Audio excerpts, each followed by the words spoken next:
My name's Robin, and I had just celebrated my 26th birthday a few weeks ago. Life was good. I was engaged to Jake, my college sweetheart, and our wedding was right around the corner. Everything seemed perfect until my mom decided to throw a wrench in the works. I was lounging on the couch, flipping through a bridal magazine when my phone buzzed. Mom's name flashed on the screen. I answered with a cheerful, "Hey, Mom, what's up?" "Robin, honey, I need your opinion," she said, her voice laced with excitement. "What kind of suit do you think would look best on Tom when he walks you down the aisle?" "I'm thinking maybe blue, but maybe black is more traditional?" I blinked, confused. "Mom, what are you talking about?" "Grandpa's walking me down the aisle." There was a pause on the other end of the line. Then, "What?" "No, Tom's doing it. He's got a teenage daughter, and he wants to practice. You know, to get a feel for when it's her turn." I sat up straight, my magazine forgotten. "Practice?" "Mom, I'm not some dress rehearsal for your boyfriend's future father of the bride moment. Grandpa's walking me down the aisle, end of story." "But Tom."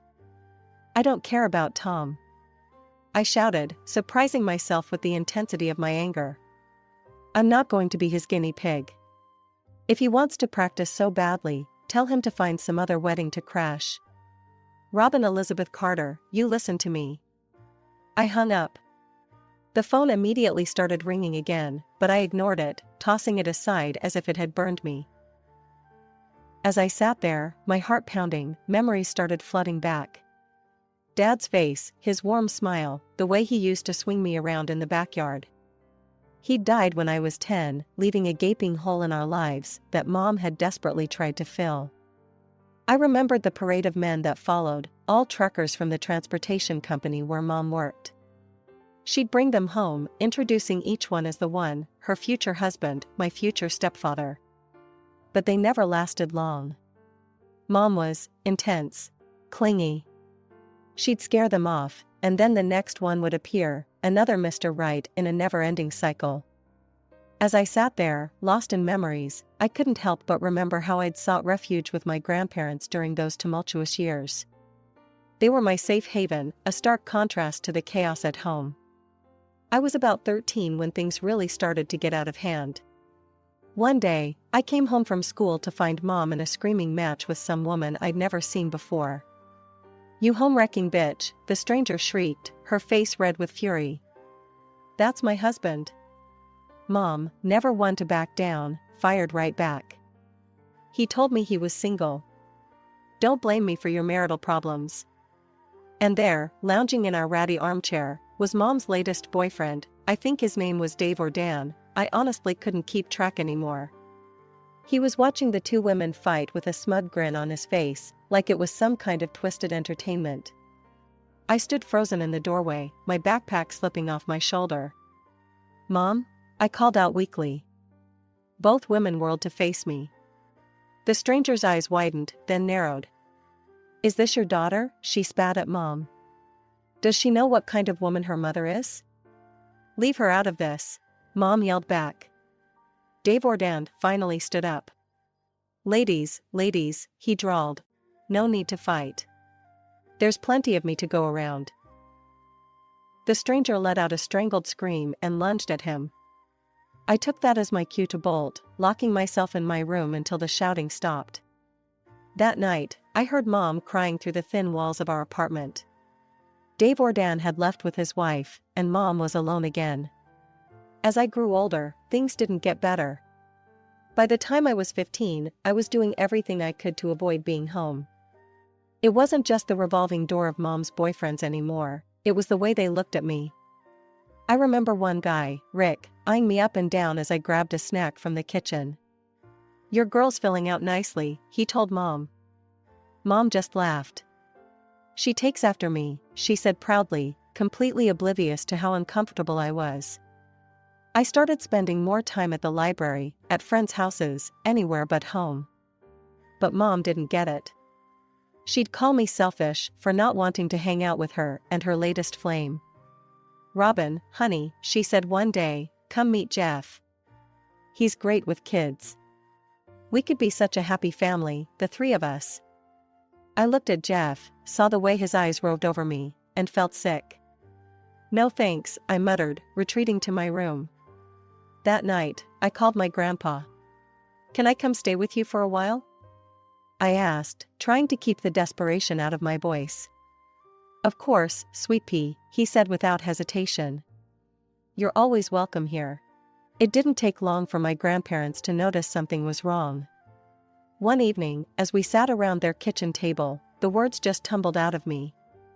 I told them everything, the parade of men, the uncomfortable stares, Mom's obliviousness to it all. By the time I finished, Grandma had tears in her eyes, and Grandpa's face was set in a hard line I'd never seen before. That's enough, he said, his voice low and firm. We're putting a stop to this right now. The next day, we drove to Mom's place. Grandpa didn't waste any time.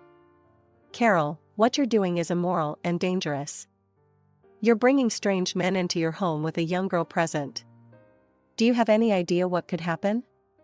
Mom's face flushed red. How dare you, she shrieked. You've never wanted me to be happy.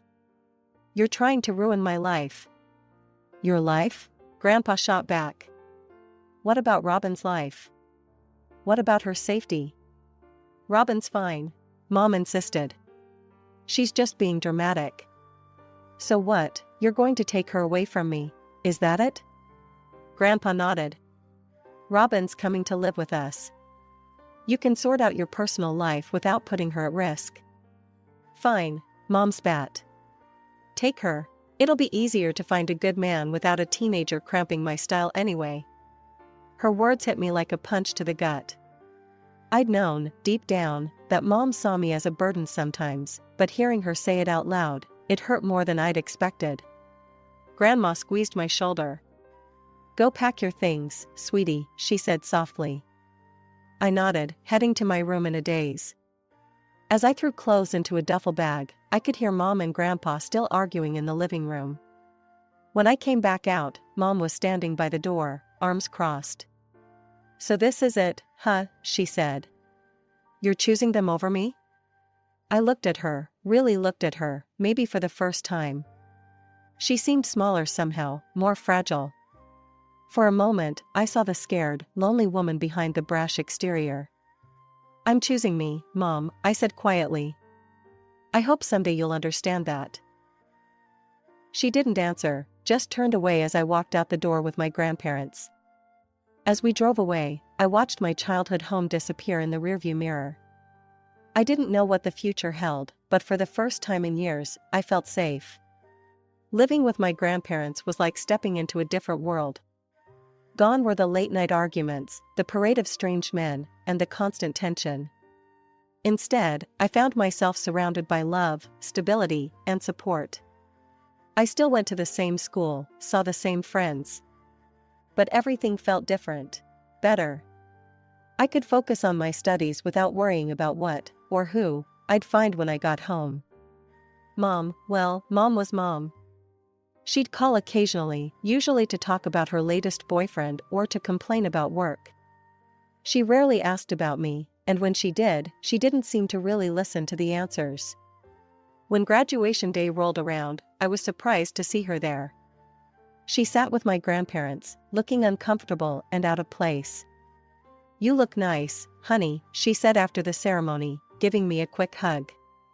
Listen, I've got to run. I've got a date with this great guy I met at work. You understand, right? And just like that, she was gone. I watched her rush off, feeling a mixture of hurt and relief. My grandparents helped me move into my dorm room that fall, setting me up with everything I needed for college. I'd decided to study to become an investment manager, fascinated by the world of finance and planning. That's where I met Jake. We were in the same introduction to financial markets class, both of us bright-eyed freshmen with big dreams. We became friends first, study buddies who'd quiz each other late into the night at the campus coffee shop. It wasn't until our senior year that things shifted. We were working on a group project, hunched over spreadsheets in the library, when Jake suddenly looked up at me. Robin, he said, his voice serious. I think I'm in love with you." I blinked at him, surprised. And then I realized I felt the same way. Our relationship blossomed quickly after that. Jake was kind, smart, and stable, everything I'd never had in my life with Mom. When he proposed after graduation, I didn't hesitate to say yes.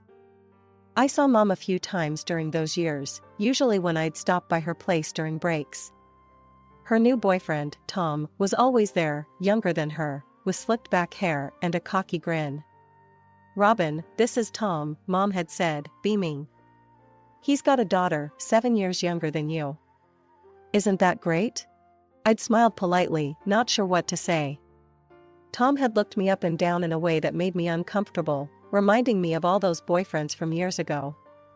After reliving all these memories, I knew I needed to talk to Grandpa. Jake and I drove out to my grandparents' house one weekend, the weight of Mom's demand heavy on my mind. "Grandpa," I said as we sat in their cozy living room, "Mom called me about the wedding. She wants her boyfriend Tom to walk me down the aisle. Says he wants to practice for when his own daughter gets married." Grandpa reached out and took my hand. "Robin, I'd be honored to walk you down the aisle. But if you wanted to choose Tom or anyone else, I'd understand. It's your day."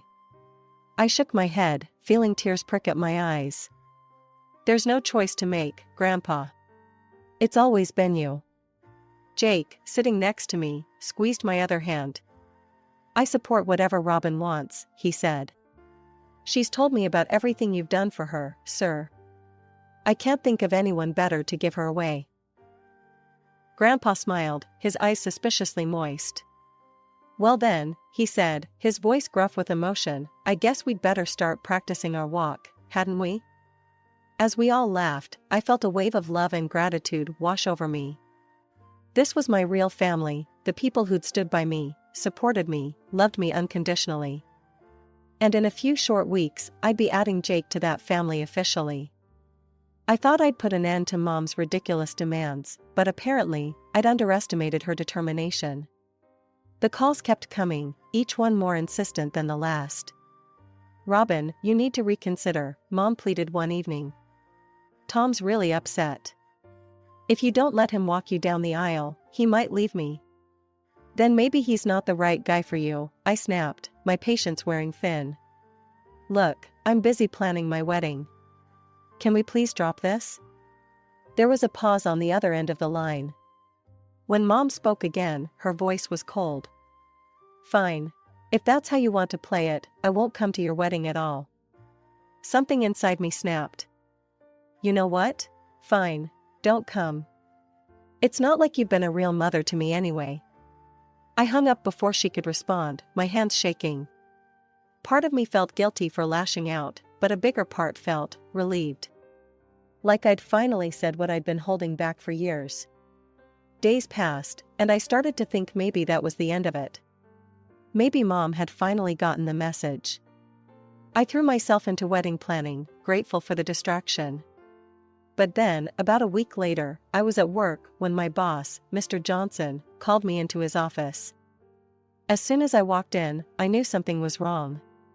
Mom was there, mascara streaking down her face, with Tom hovering behind her like a bodyguard. "Robin," Mom cried, throwing herself at me. "How could you be so cruel to your own mother?" I stood frozen, completely blindsided. "Mom, what are you doing here?" She turned to Mr. Johnson, who was watching the scene with wide eyes.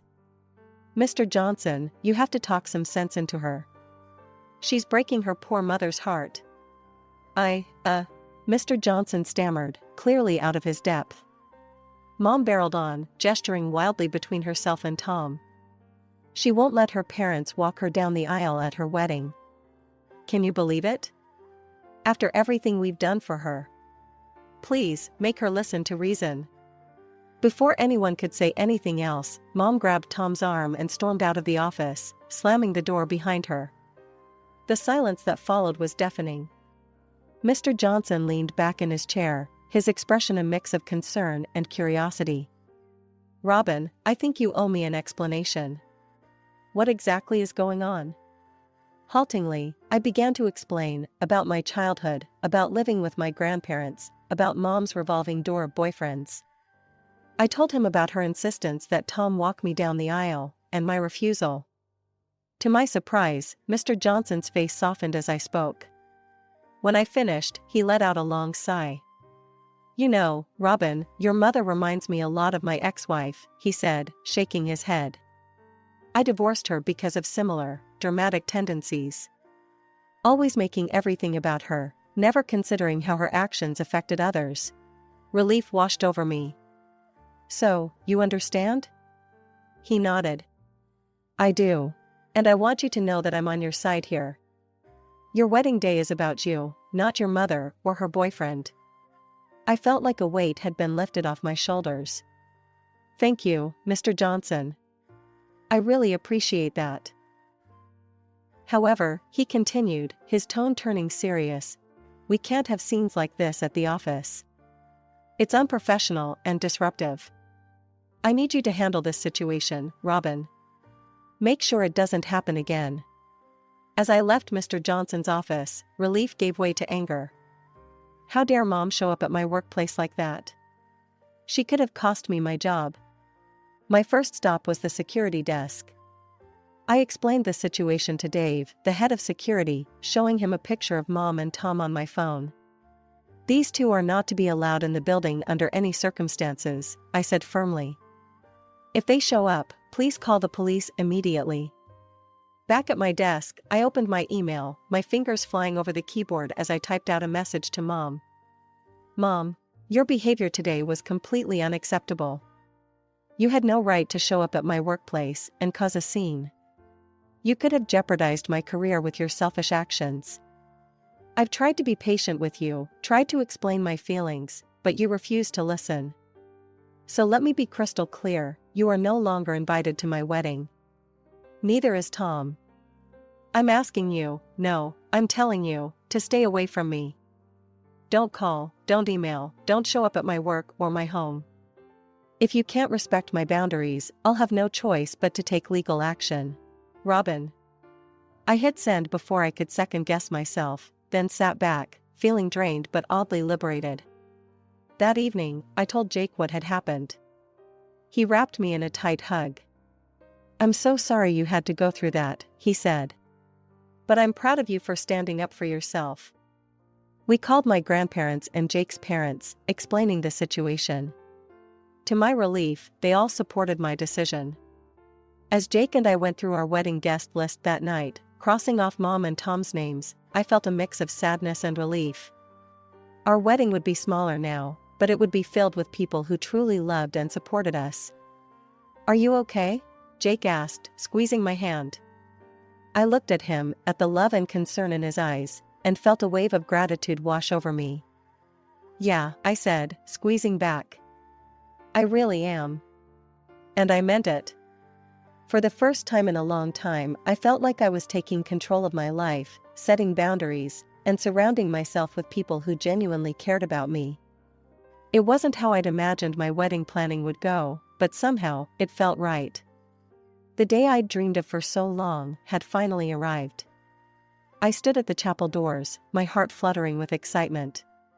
Grandpa, dapper in his tuxedo, squeezed my hand reassuringly. The music swelled, and we took our first step. But before we could even enter the chapel, a shrill voice cut through the air. "Stop right there." Mom came barreling down the aisle, Tom hot on her heels. She jabbed a finger at Grandpa. "You, move aside. Tom's walking Robin down the aisle." I couldn't believe it. After everything, she was still trying to make my wedding about her. "Mom, what are you doing here? You weren't invited. Please leave. Now." Mom's face crumpled, and the waterworks started. I'd seen this act too many times to be fooled. "How can you be so cruel? I raised you. I loved you after your father died." Grandpa, who had been silent until now, spoke up. "Carol, that's enough. Everyone here knows the truth about who really raised Robin." I glanced around at our guests. Their faces showed a mix of shock, sympathy, and, was that a hint of amusement? Clearly, Mom's theatrics weren't winning her any fans. Mom must have noticed too, because her tactics suddenly changed. "Fine," she spat. "I don't need you, Robin. I have Tom. He appreciates me, unlike you. You've always been stupid and arrogant. I disown you." Before I could respond, Grandpa cut in, his voice cold. "Well, Carol, if that's how you feel, then I have something to say too. You're no longer welcome in my house, yes, my house. And I'm writing you out of my will." The change in Tom's demeanor was instant and almost comical. He paled, taking a step back from Mom. Carol.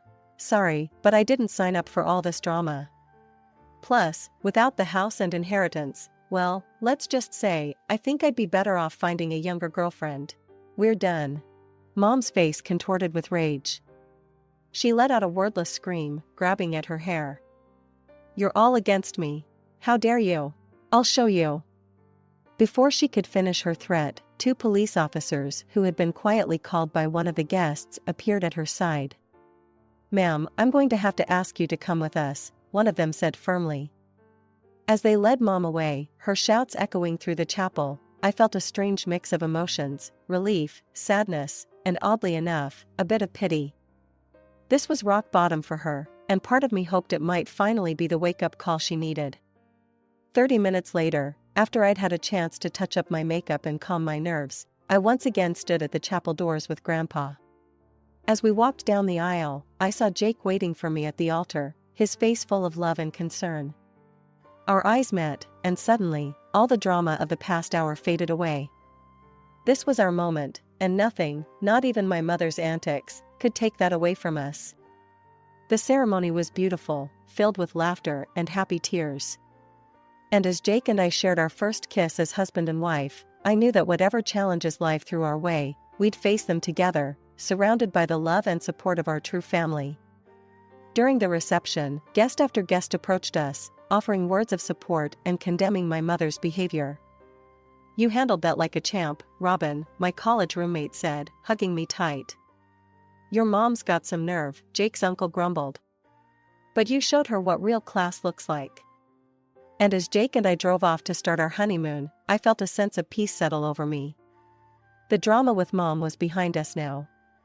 We had a whole new life ahead of us, and I couldn't wait to see what adventures it would bring. It's been a year since the wedding, and life has settled into a new, peaceful rhythm. Jake and I live in a cozy apartment just a stone's throw from our offices. It's not huge, but it's ours, filled with love and laughter. Every morning, we walk to work together, hand in hand, talking about our plans for the future. The house where I grew up, the one Mom used to live in, now provides us with a steady stream of rental income. We've turned it into something positive, using the extra money to save for our future and occasionally splurge on weekend getaways. As for Mom, well, I hear things through the grapevine now and then. Apparently, she's renting a small apartment across town. And true to form, she's on the hunt for her next soulmate. Some things never change, I guess. I haven't spoken to her since the wedding. Sometimes I feel a twinge of guilt about that, but then I remember the years of chaos, the constant drama, the way she tried to hijack one of the most important days of my life. And I know I made the right choice. One sunny Saturday morning, as Jake and I are having breakfast on our tiny balcony, he asks, "Do you ever think about reaching out to your mom?" I take a sip of coffee, considering the question. Sometimes, I admit. But then I remember how peaceful our life is now, how drama-free. And I'm not ready to risk that. Jake nods, understanding. "You know I'll support whatever you decide, right?" I smile, reaching across the table to squeeze his hand. "I know. And that means everything to me." Later that day, we're walking through the park when we pass a mother and daughter having a picnic. They're laughing, heads close together, sharing some private joke. For a moment, I feel a pang of what might have been. But then I think about Grandma and Grandpa, who call every Sunday without fail. I think about Jake's parents, who have embraced me as a daughter. I think about our friends, who rallied around us during the wedding fiasco and have been our rock ever since. I realize that family isn't always about blood. It's about the people who stand by you, who support you, who love you unconditionally. And by that measure, I'm rich beyond my wildest dreams.